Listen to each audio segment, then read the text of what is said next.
En distintas partes del mundo surgen guerras. Algunas nacen por poder, otras por justicia. En este documental viajaremos a dos escenarios marcados por la violencia, Siria y Colombia. Dos países lejanos, dos culturas distintas, pero una misma tragedia, la guerra. Exploraremos el pasado, el presente y las huellas imborrables de dos guerras distintas en su origen, pero hermanadas en sus consecuencias. La guerra de Siria inicia en 2011 y el conflicto armado colombiano, que ha durado más de medio siglo. Entenderemos sus contextos, sus actores, sus intereses y sobre todo la resistencia de los pueblos, porque las guerras no solo destruyen, también despiertan luchas por la verdad, la justicia y la democracia. Siria, marzo de 2011.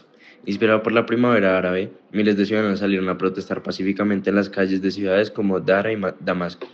Exigían libertad, democracia, reformas económicas y el fin del gobierno autoritario de Bashar al-Assad, quien llevaba más de una década en el poder tras ser heredado por su padre. La respuesta del régimen fue inmediata y brutal. La policía y el ejército reprimieron las protestas con balas, arrestos masivos y violencia indiscriminada. El presidente sirio Bashar al-Assad ha elogiado a las Fuerzas Armadas por su lealtad en un discurso difundido con motivo del 66 aniversario de su creación, que coincide con la ofensiva que los militares han lanzado para sofocar las protestas contra el régimen. Llega tras la represión militar de Hama, en la que han muerto más de 100 personas. El objetivo era acabar con los disturbios antes del comienzo del mes sagrado de Ramadán. Esto marcó el inicio de una espiral de violencia que derivó en una guerra civil. Algunos militares desertaron y formaron el Ejército Libre Sirio, ELS, con la intención de derrocar el gobierno.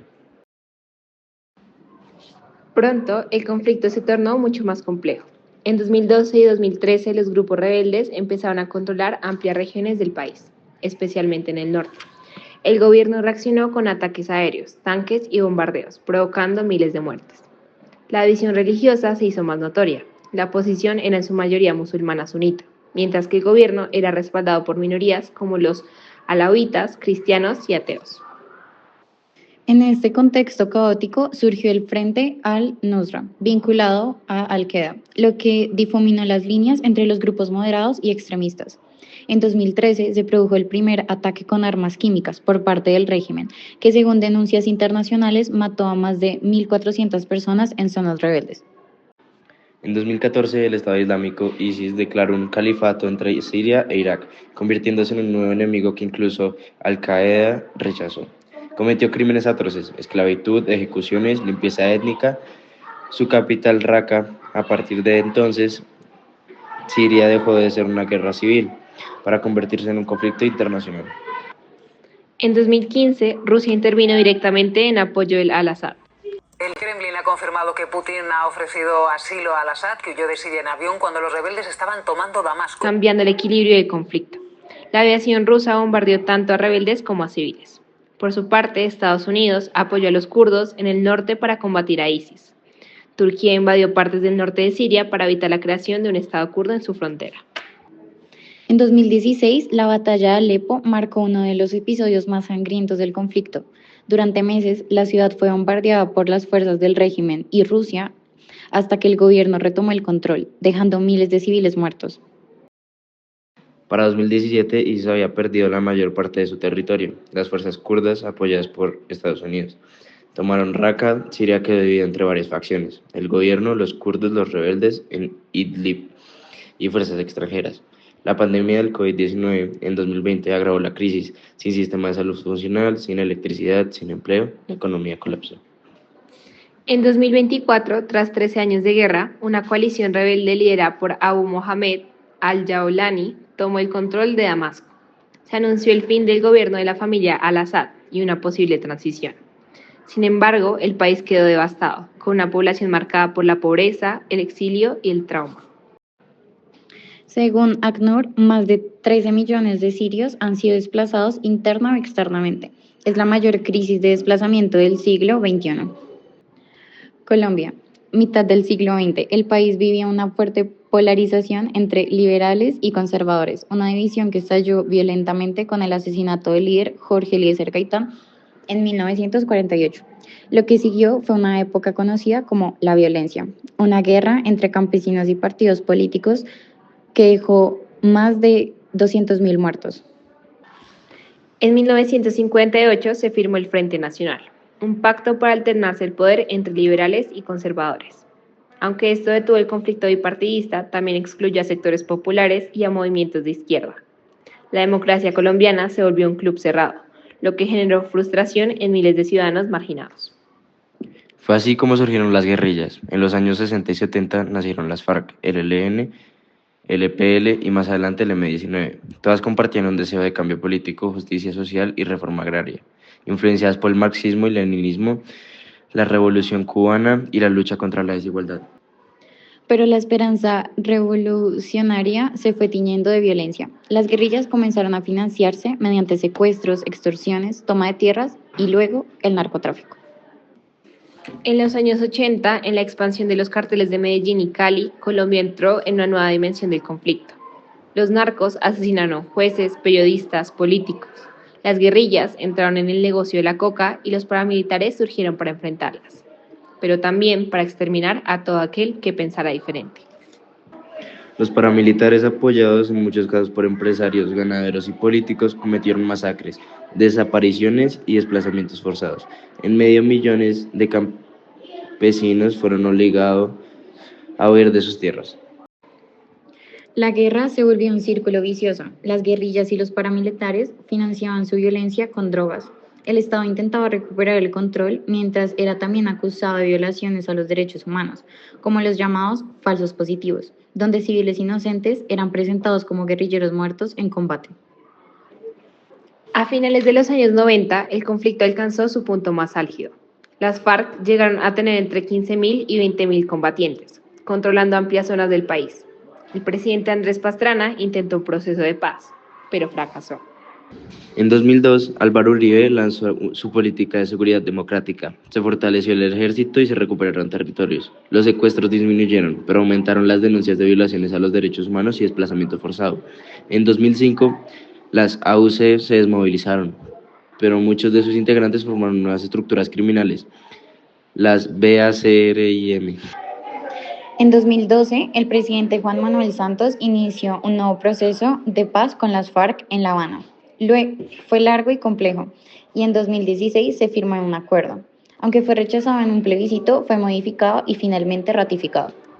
Las FARC dejaron las armas, se convirtieron en partido político, pero la paz fue solo parcial. El ELN seguía activo.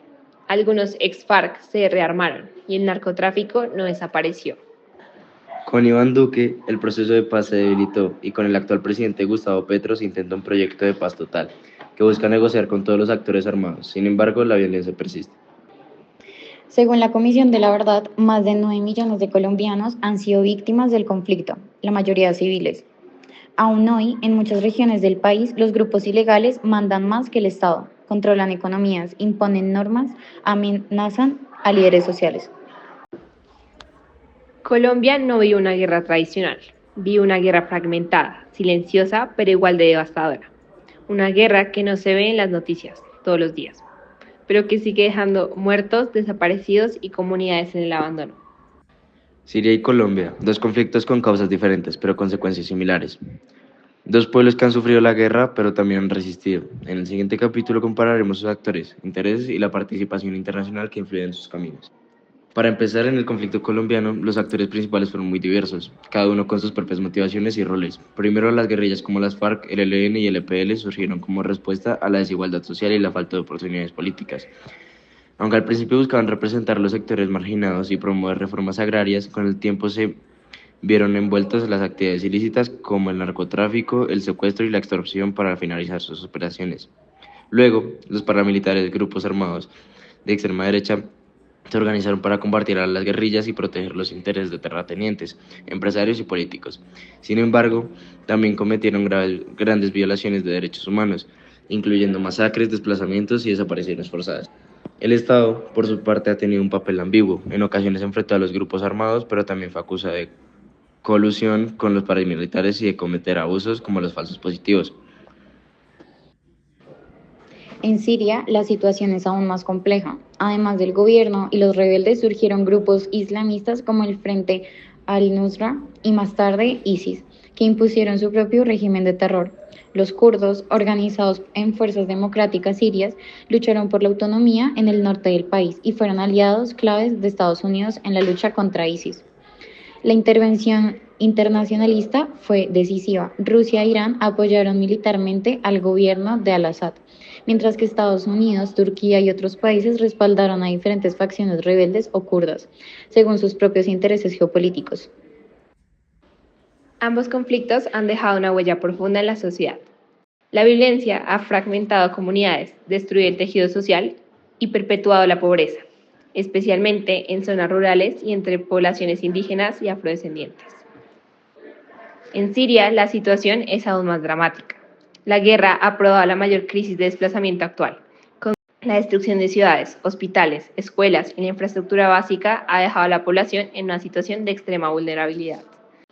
Económicamente, ambos países han sufrido enormes pérdidas. En Colombia, el narcotráfico y la minería ilegal han financiado la guerra, pero también han causado deforestación, contaminación y destrucción ambiental. En Siria, la economía colapsó, la moneda perdió su valor, los precios se disiparon y la mayoría de la población cayó en la pobreza. La reconstrucción será un reto monumental. A lo largo de este documental hemos sido testigos de las profundas heridas que dejan los conflictos armados, tanto en Siria como en Colombia. La violencia, la exclusión y la falta de espacios reales para la participación ciudadana han alimentado el sufrimiento de millones y han fracturado el tejido social. Por eso, nosotros proponemos un conjunto de soluciones concretas para fortalecer la democracia y evitar que tragedias como estas se repitan. Primero, apostamos por una educación cívica crítica y participativa, que vaya más allá de las aulas tradicionales. Esta educación debe formar ciudadanos conscientes de sus derechos y responsabilidades, capaces de dialogar y resolver conflictos de manera pacífica. Proponemos llevar esta formación a centros comunitarios accesibles, especialmente en zonas vulnerables, mediante experiencias prácticas como presupuestos participativos escolares, foros juveniles y simulaciones de asambleas ciudadanas. Así, las personas entenderán que su voz tiene poder y que pueden transformar su realidad. En segundo lugar, planteamos la reforma de las leyes y estructuras del Estado, para garantizar la participación efectiva de grupos históricamente excluidos, mujeres, jóvenes, pueblos indígenas y comunidades afrodescendientes. Esto no solo ampliará la representatividad, sino que transformará la lógica del poder, haciéndola más plural y cercana a las necesidades reales de la población. La democracia debe ser un espacio donde todas las identidades sean reconocidas y tengan voz en la toma de decisiones. En tercer lugar, proponemos implementar cabildos abiertos en cada ciudad y comunidad, incluyendo zonas marginadas como espacios de participación directa donde la ciudadanía pueda debatir y votar sobre leyes económicas y sociales. Estos cabildos permitirán que las personas no solo elijan, sino que también propongan leyes que respondan a sus necesidades reales, fortaleciendo así la democracia participativa.